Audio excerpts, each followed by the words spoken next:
আসসালামু আলাইকুম। আমি টুপুর আপনাদের সাথে আছি। কাছে দূরে যে যেখান থেকে আমার আজকে ব্লগ ভিডিও দেখতেছেন, আশা রাখি আল্লাহর রহমতে আপনারা সবাই অনেক বেশি ভালো আছেন। আজকে আপনাদের জন্য আরেকটা রেগুলার ব্লগ ভিডিও নিয়ে চলে আসছি আপনাদের মাঝে খুব সকাল থেকে। তো যদি ভালো লাগে শেষ পর্যন্ত আমার সাথেই থেকে যেতে পারেন। তো মেয়ের পরীক্ষা আছে, ছেলের মাদ্রাসা আছে, খুব সকাল থেকে ভিডিওটা শুরু করেছিলাম। তো প্রথমেই কোনো দিন আছে আম্মা বারান্দার লাইটটা বন্ধ করে দেয়, আর কোনো দিন আছে আমি বন্ধ করি। তো এই তো আজকে আমি অফ করলাম, যেহেতু আজকে ভিডিও শুরু করেছি তার জন্য আপনাদের সাথে সকাল থেকেই শেয়ার করা। এখানে আমি আন্নিকে স্কুলে দিয়ে আসছি, পাশাপাশি কিন্তু এহসানকে মাদ্রাসায় দিয়ে আসছি, দিয়ে তারপর দুইজনকে একসাথে নিয়ে বের হয়েছি। তো এহসানকে মাদ্রাসায় রেখে তারপর আন্নিকে নিয়ে গেলাম। তো নিয়ে যাওয়ার পর যে একটা প্যারেশানি করে গেলাম, কিন্তু গিয়ে দেখি পরীক্ষা হবে না। তো আমার মনে হয় অনেকেই জানেন, কারণ সরকারি স্কুলে যেসব বাচ্চারা পড়ে সবার একই সমস্যা হয়েছে, পরীক্ষাটা পিছিয়ে যাবে। এমনিতেই বাচ্চাদের পরীক্ষা পিছিয়ে গেছে, আমার মেয়েরা যে স্কুলে পড়ে আর কি। তো তারপর যেহেতু পরীক্ষা, একেবারেই রিক্সা পাচ্ছি না। তো যখন ক্লাস থাকে তখন কিন্তু রিক্সা খুব ভালোভাবে পেয়ে যায়।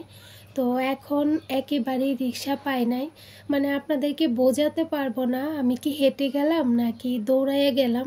এত যেতে কিন্তু ওই রাস্তাটা আমি যদি একা যাই 16 মিনিট লাগে। তো ওই আন্নিকে নিয়ে গেলে একটু লেট হয় আর কি। তারপরও আমি আর আন্নি দৌড়ের উপর গেলাম। তো গিয়ে দেখি যে গার্জিয়ানে সারা ভরে গেছে আর কি। তো তারপর আমি বলতেছি আন্নি ঢুকো, তাড়াতাড়ি ঢুকো। তো আন্নি বলতেছে আম্মু এত মানুষ, আমি তো ঢুকতে পারতেছি না। তো তারপর আমি গিয়ে দেখি কি যে অনেক বড় সাইনবোর্ড টাঙানো, তো পরীক্ষা হবে না। তো তারপর আর কি করার, এভাবে দৌড়ে গিয়ে তারপর আসার সময় আবার আসতে ধীরে আন্নিকে বলছিল আন্নি এখন একটু পাগুলাকে রেস্ট দিয়ে এখন আর টেনশন নেই, এখন ইচ্ছে করেও রিক্সা নিব না। আসার সময় যেহেতু পেলাম না, যাওয়ার সময় যদি পাইও তারপরও রিক্সা দিয়ে যাব না, চলো এমনিতে হেঁটে হেঁটে যাই। আর বিশেষ করে একটা সমস্যা কি, যাওয়ার পথে এই যে সকালবেলা সারা রাস্তার মধ্যে কুকুর থাকে, ওইটা অনেক ভয় লাগে। তো তার জন্য আর কি বিশেষ করে সকালবেলা আমি রিক্সা দিয়ে আসা যাওয়া করি। আর আমি যে রাস্তাটা দিয়ে একটু শর্টকাটের জন্য যাই, ওই রাস্তাটা দিয়ে যেতে একটু ভয় লাগে আর কি সকালবেলা। তার মাঝে যে এতগুলা কুকুর রাস্তার মধ্যে, অনেক কুকুর থাকে, একটু কয়েক কদম হেঁটে গেলে আবার এই অবস্থার মধ্যে পড়ে আর কি। তার জন্য আমি চেষ্টা করি কি সবসময় সকালবেলা রিক্সা দিয়ে যাই। তারপর দিনের বেলা তো মানুষজন থাকে, তার জন্য ওই সময় একটু হেঁটে যাওয়ার চেষ্টা করি। তো আপনাদের সাথে কথা বলতে বলতে দেখেন সকালের নাস্তাটা শেষ করে নিয়েছি। তো কি খেয়েছি আজকে, তো ওই মেয়ের গল্প করতে করতে অনেকটা সময় পের হয়ে চলে গেছে। তো যাই হোক, যারা এই পর্যন্ত আমার সাথে আছেন প্লিজ একটা লাইক দিয়ে দিবেন, যারা আমার ব্লগগুলো পছন্দ করেন। আর যারা এরই মধ্যে এই কাজটা করে ফেলছেন সেসব আপুদেরকে অসংখ্য ধন্যবাদ। আর ব্লগ যদি আপনাদের কাছে ফ্যামিলি ব্লগ ভালো লাগে তাহলে আমার চ্যানেলটা সাবস্ক্রাইব করে আমার পাশেই থেকে যেতে পারেন। তারপর আর কি, তো এইভাবেই দিনকাল চলতেছে। যেহেতু বাচ্চাদের পরীক্ষা, অনেক আপুরে বলতেছে আপু তুমি এত লেটে ভিডিও দিতেছে কেন। এই তো আপু আস্তে আস্তে যখন রেডি করতে পারবো আমি আপনাদের সামনে নিয়ে আসব। তো তারপর বড় মেয়ের পরীক্ষাও তো হয় নাই, ওর 2টা পরীক্ষা কিন্তু গ্যাপ চলে গেছে, এগুলা পিছিয়ে নিয়ে যাবে আর কি পিছনের দিকে। তো এমনিতেই অনেক লেট হয়ে যাচ্ছে, তারপরও অন্যান্য স্কুলের তুলনা আর কি। আর তার মাঝে এখন আরও লেট হয়ে গেছে, আন্নির একটা পরীক্ষা পিছিয়ে গেছে, এবার 2টা পরীক্ষা পিছিয়ে গেছে।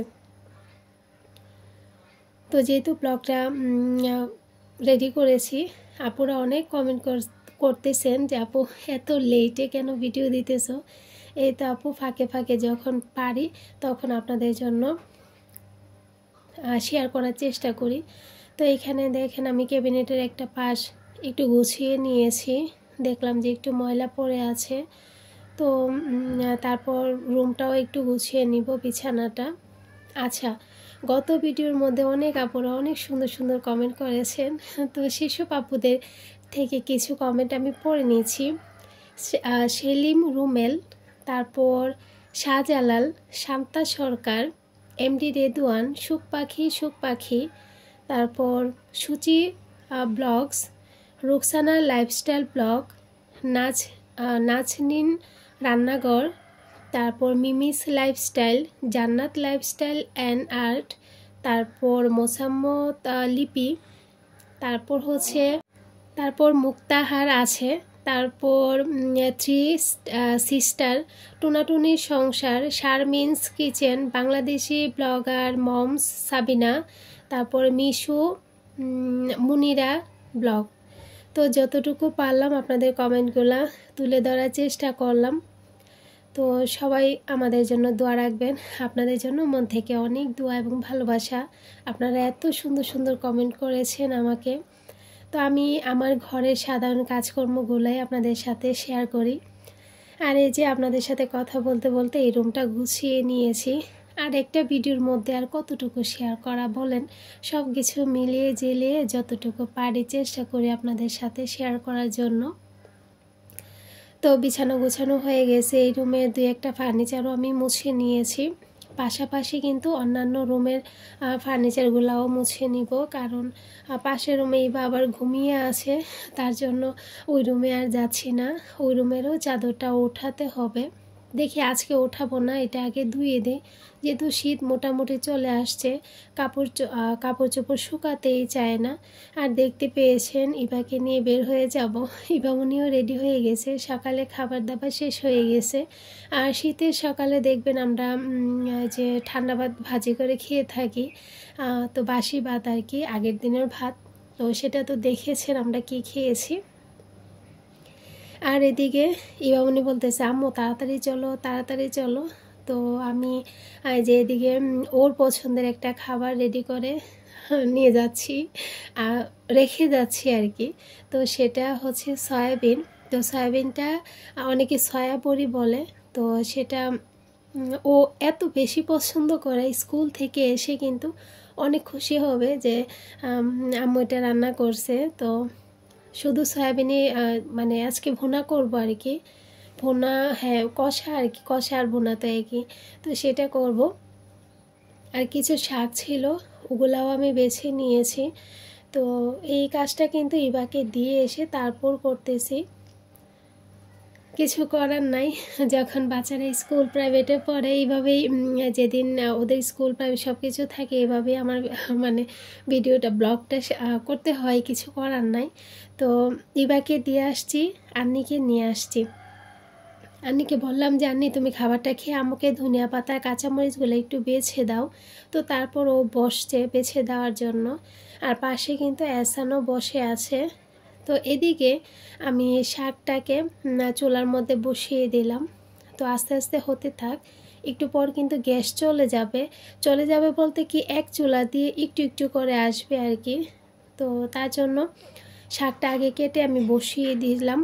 আর আজকে আমার রান্নার কাজগুলা কিভাবে গুছিয়ে করি এগুলাই আপনাদের সাথে শেয়ার করতেছি। শীতের সময় আর কি, গরমের সময় অন্যরকম কেটে কুটে নিয়ে বসে তারপর করি।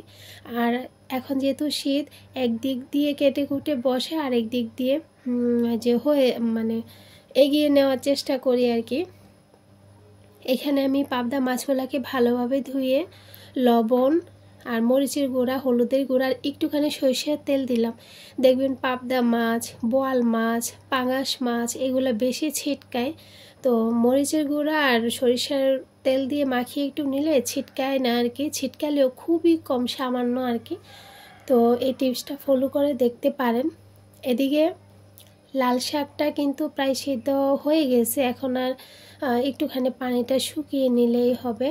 তো ও বলতেছে আম্মু আমি কিন্তু কাঁচামরিচ ধরে ফেলছি। আমি বলছি আর কি ধনিয়া পাতা বাছতেছ, আম্মুকে যখন কাঁচামরিচ বাছবা তখন আম্মুকে ডাক দিও। তো বলতেছে আম্মু আমি কিন্তু কাঁচামরিচ বাইছা ফেলতেছি।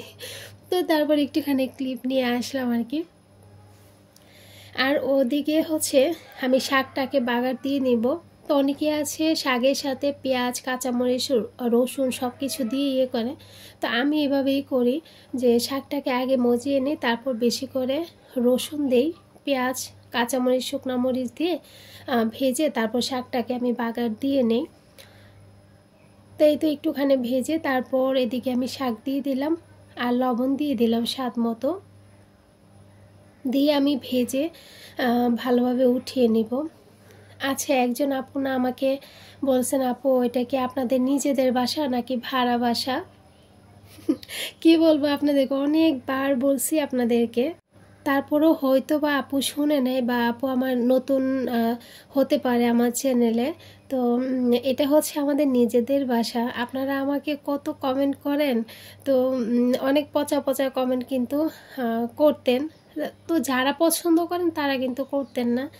আপু তোমার বাড়িটা রং করো, তোমার বাড়ির রঙগুলা খারাপ হয়ে গেছে, তোমার ফ্লোরগুলা ফাটা, ফ্লোরে ম্যাট বিছাও, টাইলস করো, ঘরে রং করো, বাইরে রং করো, মানে অনেক কিছুই বলতেন।